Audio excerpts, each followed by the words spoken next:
All right, so now that we have our track created and we have our sounds, we know how to access them, let's go ahead and lay down the kick drum. The kick drum, as you know in EDM, is really the driving force of any EDM track. So let's just kind of get something going, a basic EDM kick, kick sequence or pattern going, okay?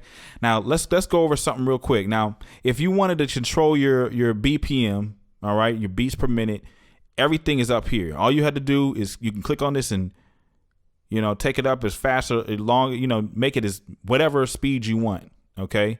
You can also click on it and then type it with your with the keypad, okay? So you can say, hey, 150. But most EDM music, to be honest with you, is like around 170 or even more than that. You know what I mean?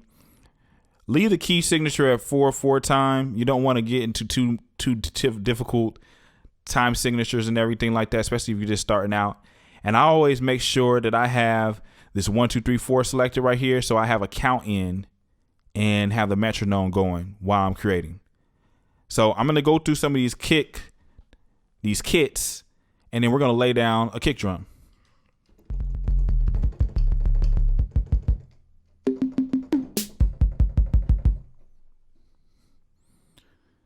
Now, let me show you where some real good sounds are.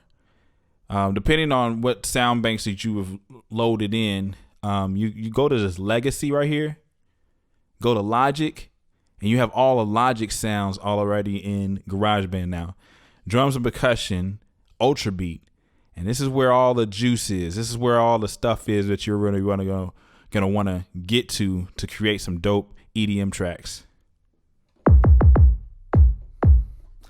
Now, as you know, EDM is just a constant boom, boom, boom. So it's really simple, but I'm gonna go ahead and create a 4 or 8 bar loop. Okay, and you saw how I did that. Just highlight it right here and just drag it over.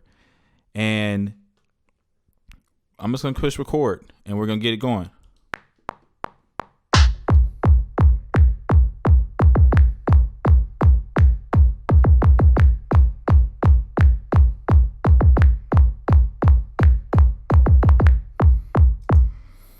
All right, so as you can hear, it was kind of off a little bit. I played some notes that maybe I shouldn't have played. It seemed like it was a little off.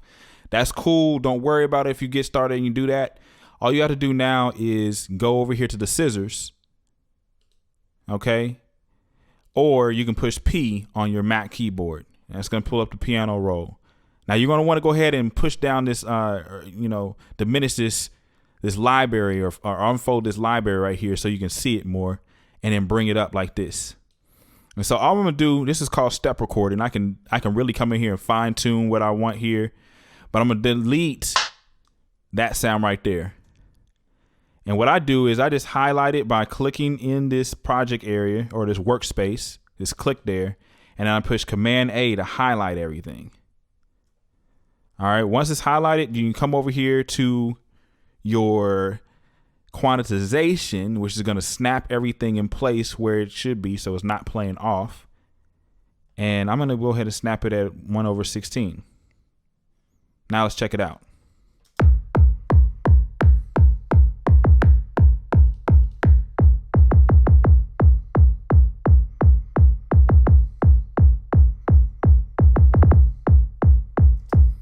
Now, what went wrong right there?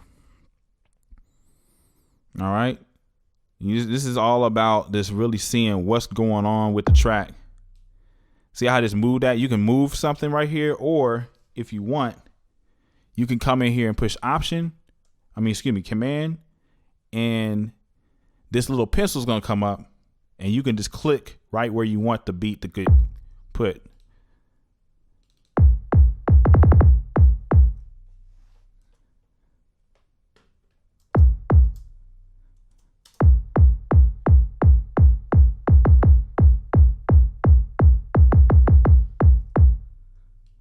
That's why it's not doing that.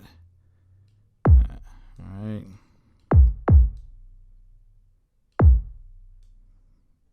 There we go.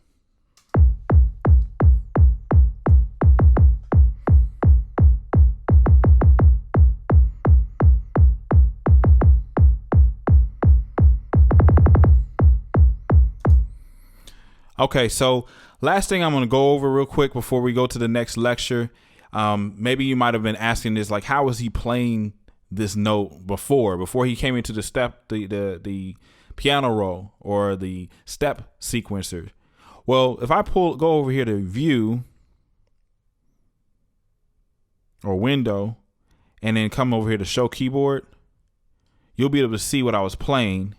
I have a MIDI keyboard set up. All right. And I have what's called a digital interface. And that's how everything is connected to the computer, to my laptop. And that's how I was able to play this note. So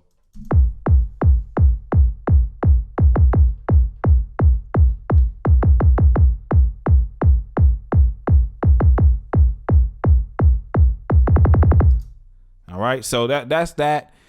Let's go ahead and go to the next lecture.